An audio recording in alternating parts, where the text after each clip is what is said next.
Page 34, I Love Paris, from a musical.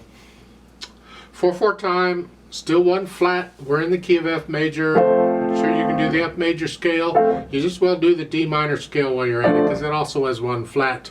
When I do the scales, I do everything for one key signature. So one flat, whatever applies, that's what I do.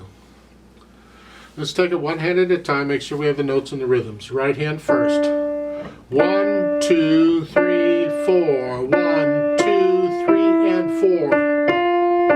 That's really about all it is. Let's go down to measure 9. One different note, same rhythm. 2 and 3. They just added an afterthought, okay? Measure 13. I suggest you use thumb here. Come up 1, 2, 3, 4. Thumb down, and then third finger. We're kind of moving around just a little bit, no big deal. But during the rest, at the end of the page, on measure 16, during the rest, you got to come way up here. You're doing basically the same thing you were doing, but an octave higher. Okay, measure 21, 1, 2, 3, and crossover. Now this crossover is not a problem if you've been doing the scales, because you got to do that in the scales. You're already used to it. If you haven't been doing the scales, this is probably a struggle. So that tells you, go do the scales. At least the scale we're working on. Measure 25. Here. If you don't want your hand up here, you got to put second finger on that. If you do that, we can't use here. I would do a 4, 3, 2, because you can reach up a little finger. That works too. If you don't want your hand up in here, otherwise that fingering is fine. 1 and 2, 3 and 4. 1, 2. 1, crossover.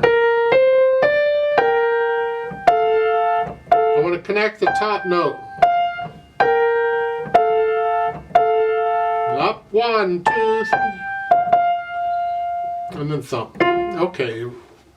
Left hand's broken chords and chords. 1, 2. Oh, this is great. It's one chord in D minor.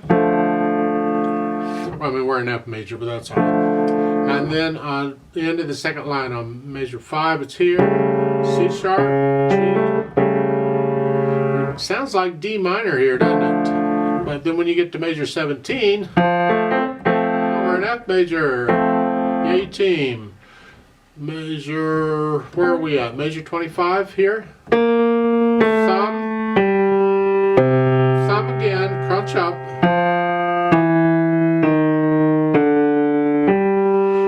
Hopefully those notes are all right. Let's put the hands together. 1, 2.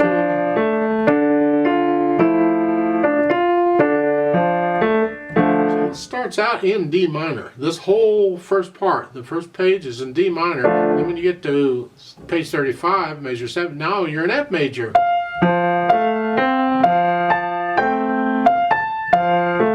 So it's actually in 2 different keys. But that's all right. I mean, they're both in the same signature, so okay.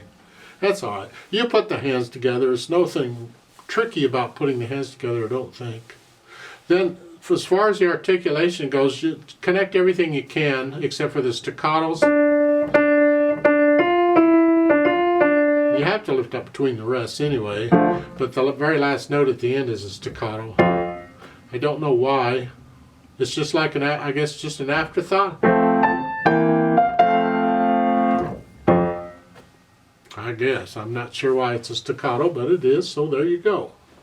Dynamics to the melody in the right hand. Whatever you think moderately soft is, the left hand's very soft.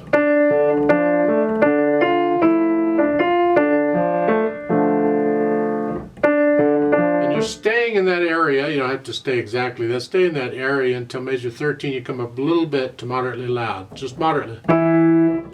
Here. Left hand stays soft.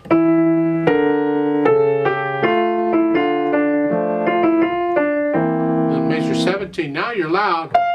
Left hand is sort of a moderately soft.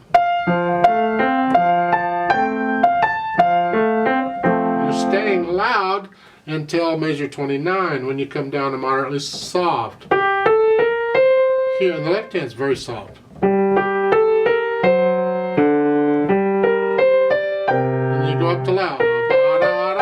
Loud. The left hand is still in the background. It's kind of a moderately soft.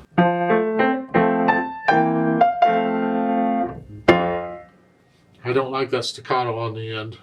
But it's supposedly, according to what's written there, it's loud too. Speed-wise, they say moderately slow. I like this kind of fast, but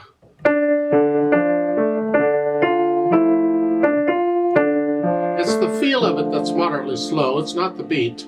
So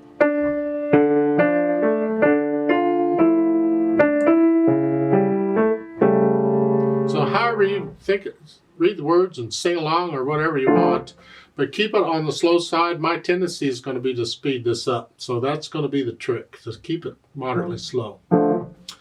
Now the pedal. Let's talk about this pedal. The pedal adds overtones, and that's really all we're doing. We're just coloring it. We don't need pedal on this piece, so do it just fine without.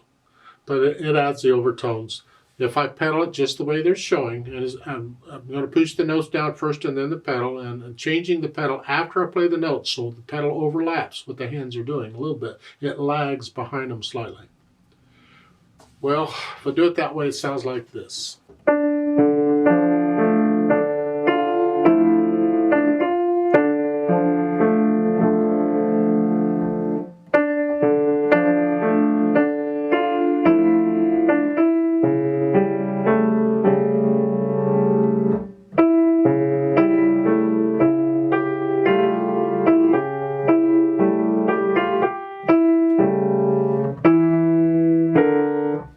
If that sounds okay to you, fine, go with it. I don't like the smearing. I don't like all that. So what I'm going to do is change it on those measures. When the right hand is doing something, I'm going to change it with every half note.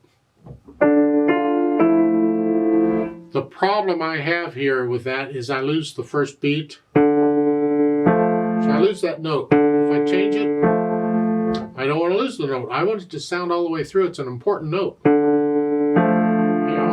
want the whole chord. So what I'm going to do is finger pedal the note, because since I'm changing the real pedal, I'm going to finger pedal this one, so I still get the note. I get all the sound and change the pedal too. Measure 6, same thing. Change the pedal, but I'm going to finger pedal the first note.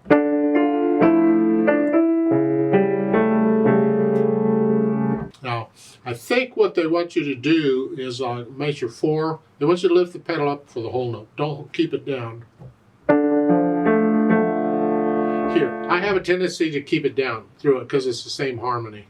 But we don't want the right hand sounding through the whole measure. It's got to rest. So we have to either change it or lift it up. Well, if you change it, that makes that chord, the overtones, is a bit much. So once you play the whole note, measure 4, lift the pedal up. Same thing for measure 8. Lift the pedal up. Don't pedal those measures. Yeah. And I think that's the way I'm going to pedal it all the way through, everywhere we're going.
like to play this with you very slowly to double check the notes and the rhythms. Not going to do any dynamics. I'm going to pedal it as I suggested.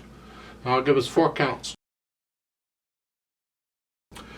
1, 2, ready, go.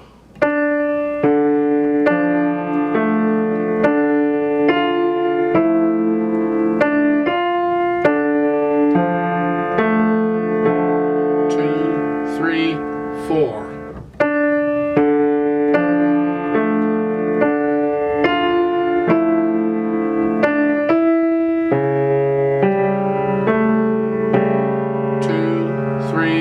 4.